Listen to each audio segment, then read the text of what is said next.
पटेल जी, उमर सिंह गुर्जर जी, नरेंद्र नहाता जी, कांग्रेस पार्टी के हमारे सारे कार्यकर्ता,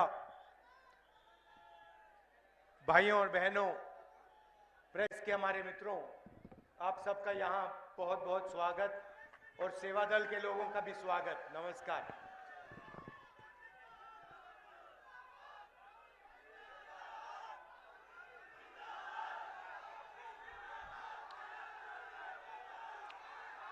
तकरीबन 1 साल पहले मैं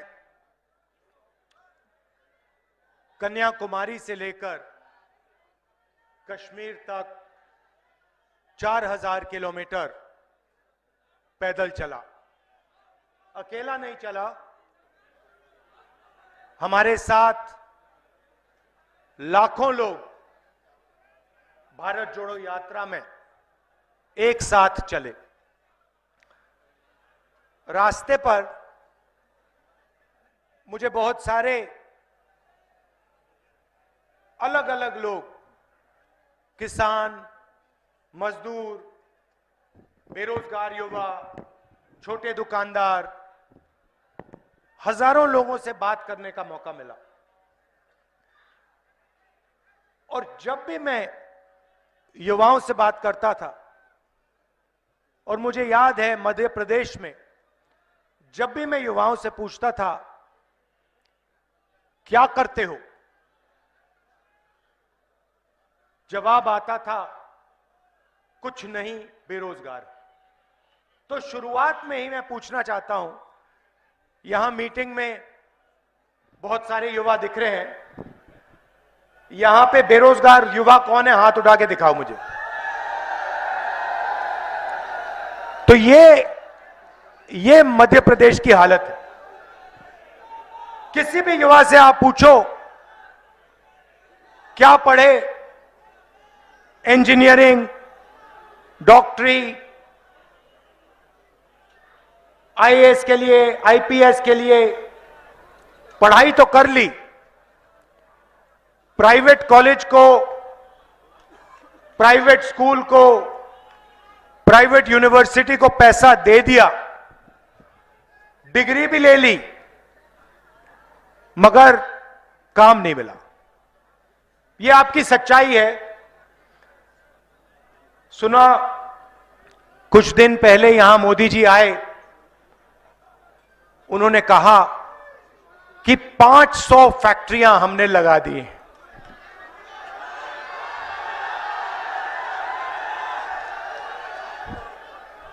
पता नहीं, पहले आए थे कहा था 15 लाख रुपए बैंक अकाउंट में डाल देंगे, काले धन को मिटा देंगे, और अब मध्य प्रदेश में हमने 500 फैक्ट्रियां लगा दी हैं। किसी को दिखी है फैक्ट्रियां?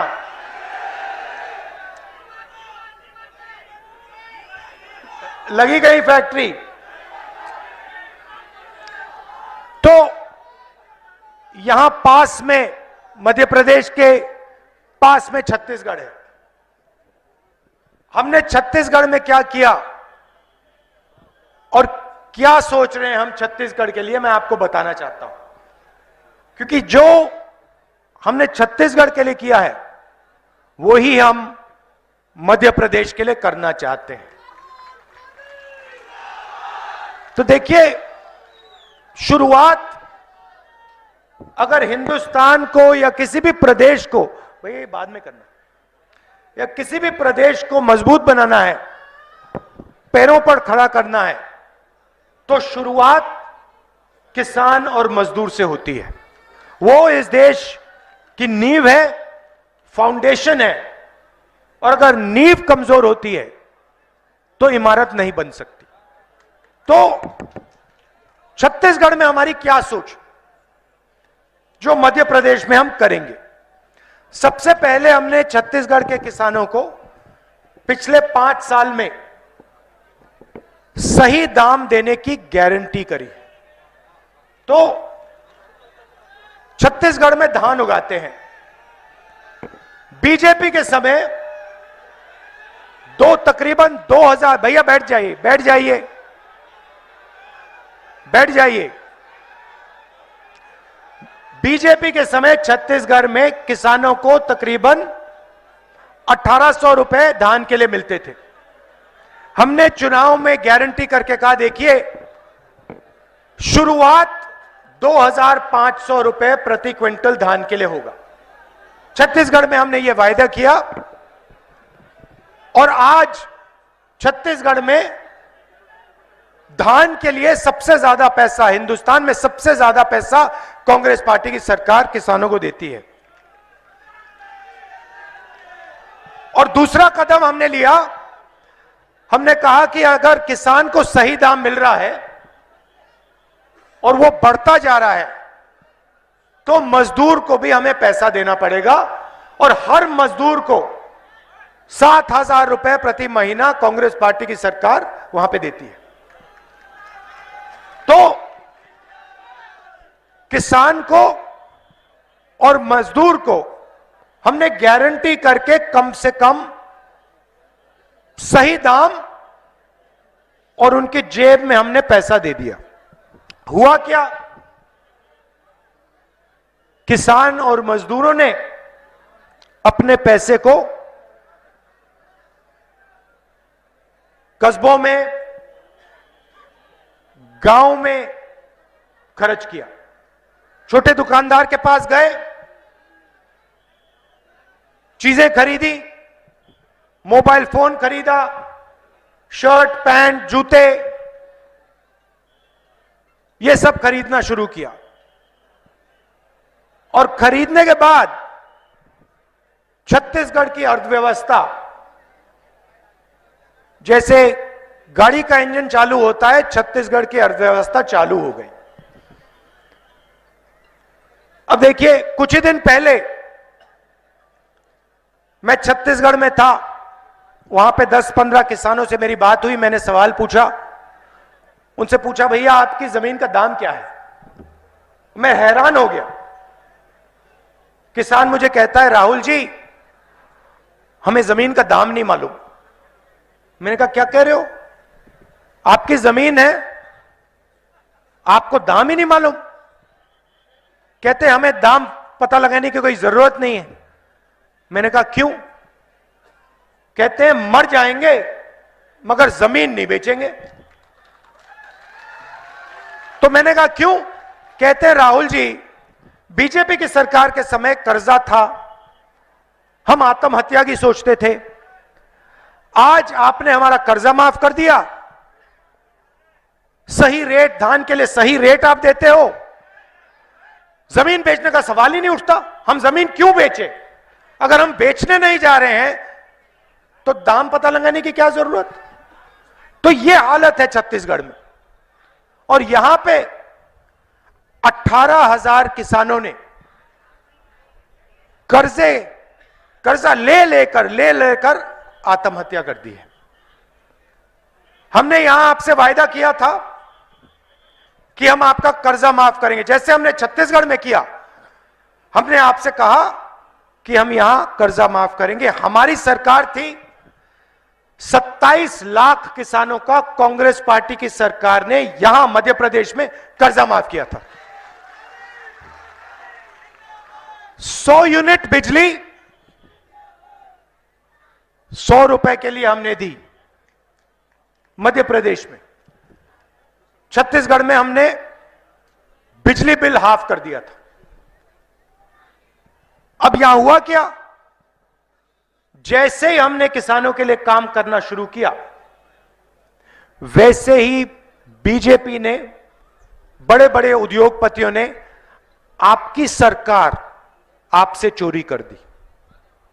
आपके एमएलए उनको पैसा देकर, जो किसानों की, मजदूरों की कांग्रेस पार्टी की सरकार थी, उसको चोरी किया, परे किया और उन्होंने अपनी सरकार, यहां भ्रष्ट सरकार वापस ले आए।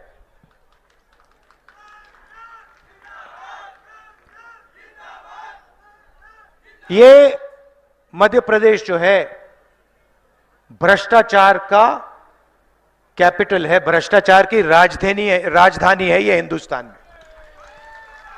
आपने आपने ये तोमर जी के बेटे का वीडियो देखा?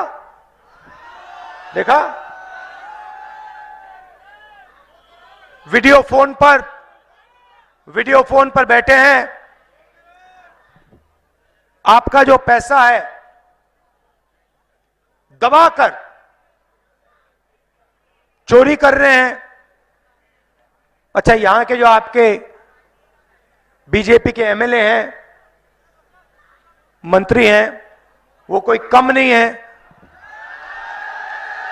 तोमर जी की और उनकी रेस चल रही है, कौन मध्य प्रदेश से के जनता से, किसानों से, मजदूरों से ज्यादा पैसा चोरी करेगा।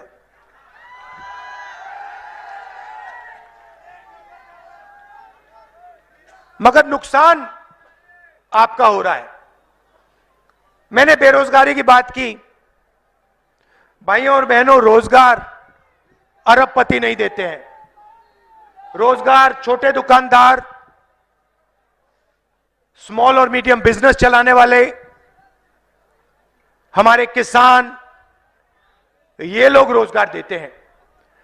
और बीजेपी की सरकारों में, चाहे वो दिल्ली की सरकार हो, मध्य प्रदेश की सरकार हो, छोटे व्यापारियों पर, स्मॉल और मीडियम बिजनेस वालों पर, किसानों पर आक्रमण होता है। बीजेपी ने आपसे कहा कि हम काले धन को मिटा देंगे, नोटबंदी कर दी। यहां पे नोटबंदी से किसी को फायदा हुआ? एक आदमी हाथ उठा के कह सकता है हां, नरेंद्र मोदी ने नोटबंदी जो की उससे मुझे फायदा हुआ? आपको एक आदमी नहीं मिलेगा। नोटबंदी का फायदा हिंदुस्तान के अरबपतियों को हुआ। किसको? अडानी को। अडानी को हुआ। भैया, अडानी देश के सारे एयरपोर्ट ले गया, पोर्ट्स ले गया, इंफ्रास्ट्रक्चर ले गया। अडानी जी के लिए नरेंद्र मोदी जी किसान बिल लाए थे। वो अच्छी बात है कि किसान खड़े हो गए, उन्होंने कहा हमें यह बिल नहीं चाहिए, बिल को वापस लेना पड़ा। मगर सरकार अडानी जी जैसे लोगों के लिए चलाई जाती है, बड़े बड़े उद्योगपतियों के लिए चलाई जाती है, किसानों के लिए, मजदूरों के लिए, छोटे दुकानदारों के लिए, छोटे व्यापारियों के लिए नहीं चलाई जाती। और होता क्या है, जो देश की रीढ़ की हड्डी है, रोजगार देने की रीढ़ की हड्डी है, छोटे व्यापारी, स्मॉल मीडियम बिजनेस वाले, उनको नरेंद्र मोदी जी और शिवराज चौहान ने खत्म कर दिया है। तो हुआ क्या, ये चाहे भी ये मध्य प्रदेश के युवाओं को रोजगार नहीं दे सकते। ये सच्चाई है। आप मोबाइल फोन के पीछे देखो, शर्ट के पीछे देखो, जूते के नीचे देखो, मेड इन चाइना दिखेगा। हम सही बात ना? आपने कभी किसी कैमरा के पीछे, शर्ट के पीछे मेड इन मध्य प्रदेश देखा है? नहीं देखा। ये हम करना चाहते हैं।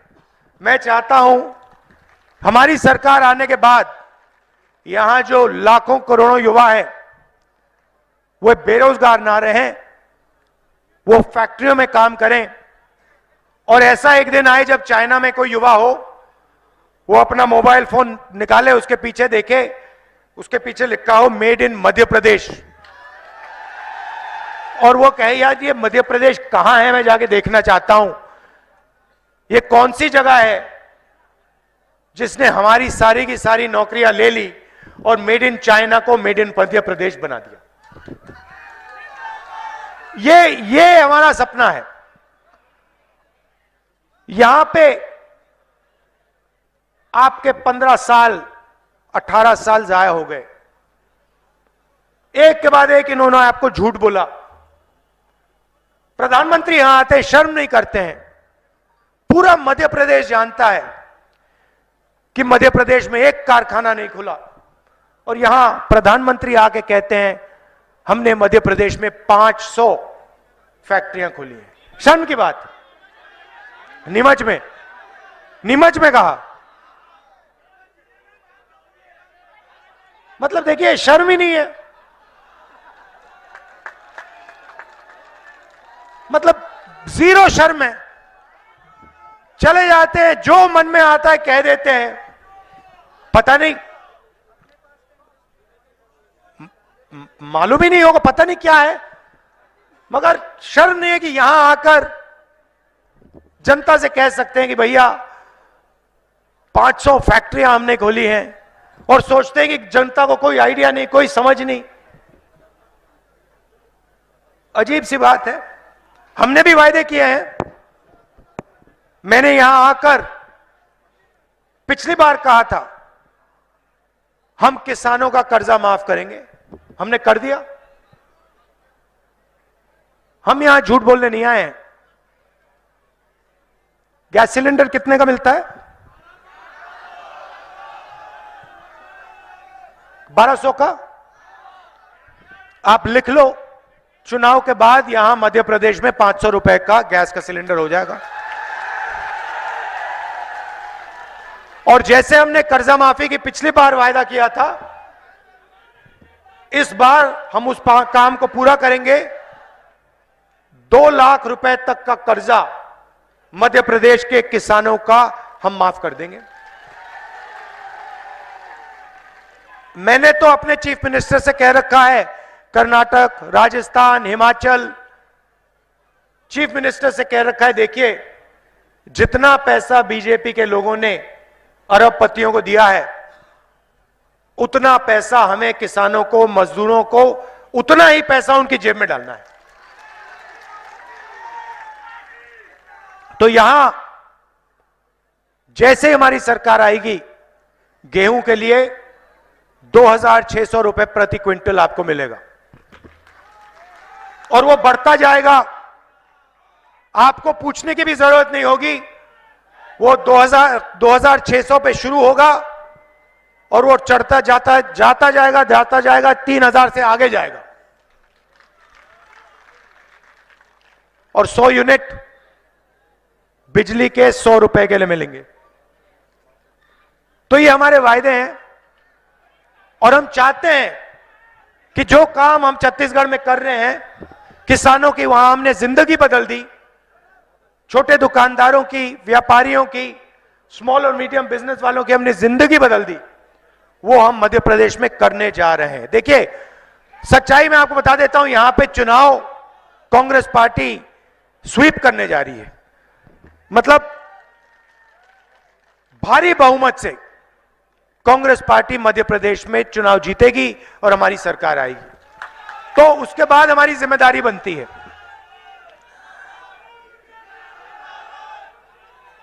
भाइयों और बहनों, एक और बात मैं आपसे कहना चाहता हूं, जो शायद देश के लिए और मध्य प्रदेश के लिए बहुत जरूरी है।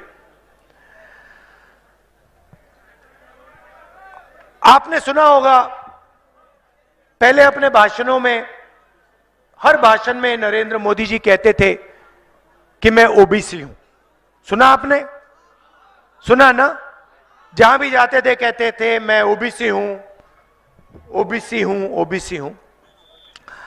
अब जब से मैंने जाति जनगणना की बात शुरू की है, तब से नरेंद्र मोदी जी कह रहे हैं हिंदुस्तान में कोई जात नहीं है, सिर्फ गरीब है।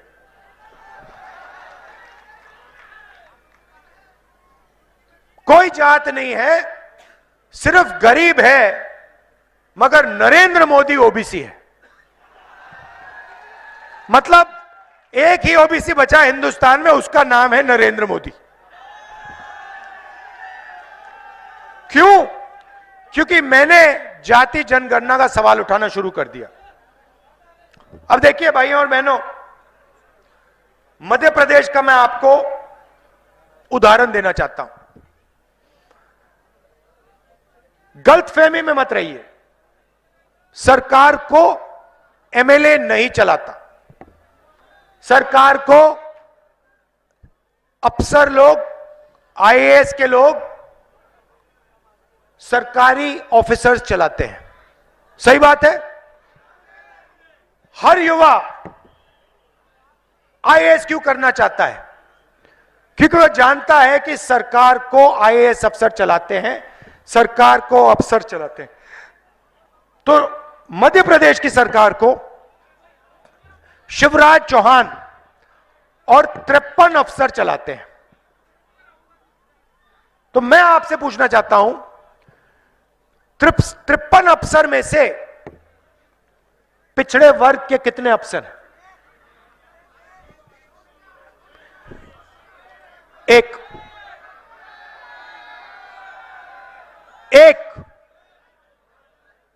और ये एक जो अफसर है बेचारा वहां पे अकेला है, इसको ये लोग कोई काम नहीं देते, ये कोने में बैठा रहता है। और फिर शिवराज चौहान जी और नरेंद्र मोदी जी कहते हैं मध्य प्रदेश की सरकार पिछड़ों की सरकार है। कैसे पिछड़ों की सरकार है? कैसे पिछड़ों की सरकार है? भाई और बहनों, 53 अफसर आपके बजट का निर्णय लेते हैं। मध्य प्रदेश में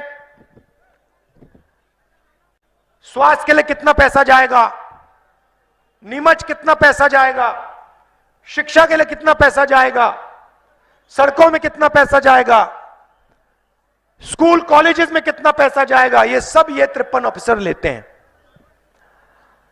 ये जो एक ओबीसी अफसर है, आप जानते हो ये बजट का कितना डिसीजन लेता है, बजट पर कितना निर्णय लेता है आप जानते हो? शर्म की बात है, जो यहां ओबीसी युवा बैठे हैं आप हिल जाओगे,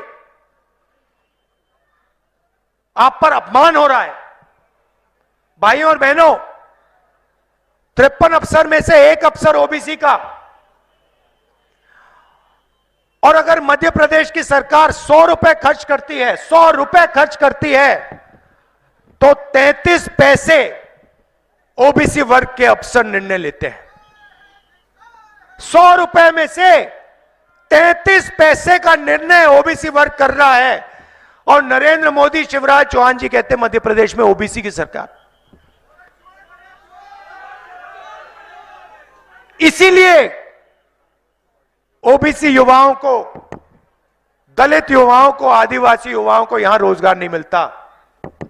कैसे मिलेगा? आप बजट का निर्णय ही नहीं लेते। 100 रुपए में से 33 पैसे ओबीसी अफसर लेता है, ना के बराबर है। तो इसलिए मैंने कहा, अच्छा दिल्ली में हालत अलग नहीं है, वैसी हालत है। दिल्ली में 90 अफसर सरकार को चलाते हैं, पूरा का पूरा बजट का पैसा बांटते हैं। दिल्ली में 3 ओबीसी अफसर हैं,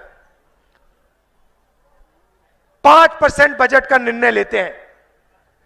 तो मैंने सवाल उठाया, पार्लियामेंट में उठाया, मैंने कहा देखिए मध्य प्रदेश में 100 रुपए में से 33 पैसे ओबीसी अफसर ले रहे हैं। तो मैं जानना चाहता हूं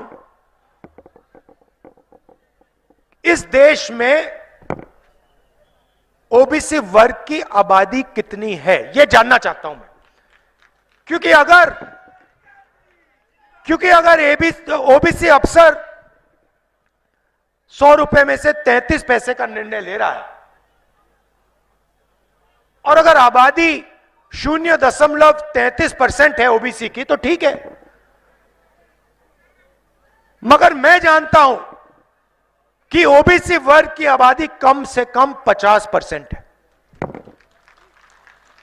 अब जैसे ही मैंने नरेंद्र मोदी जी से कहा पार्लियामेंट में कि भैया एक काम कीजिए, ये जाति जनगणना कर लीजिए, इससे दूध का दूध पानी का पानी हो जाएगा, सब पता लग जाएगा देश में कितने पिछड़े लोग हैं, कितने जनरल हैं, कितने आदिवासी हैं, कितने दलित हैं।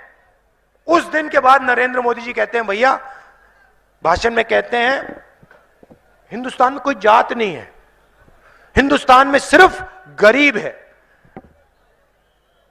और जनगणना की बात, जाति जनगणना की बात नरेंद्र मोदी जी के मुंह से नहीं निकलती। तो मैं आपको यहां गारंटी देना चाहता हूं कि जैसे ही हमारी सरकार दिल्ली में आएगी, नेशनल लेवल का जाति जनगणना हम करके दे देंगे।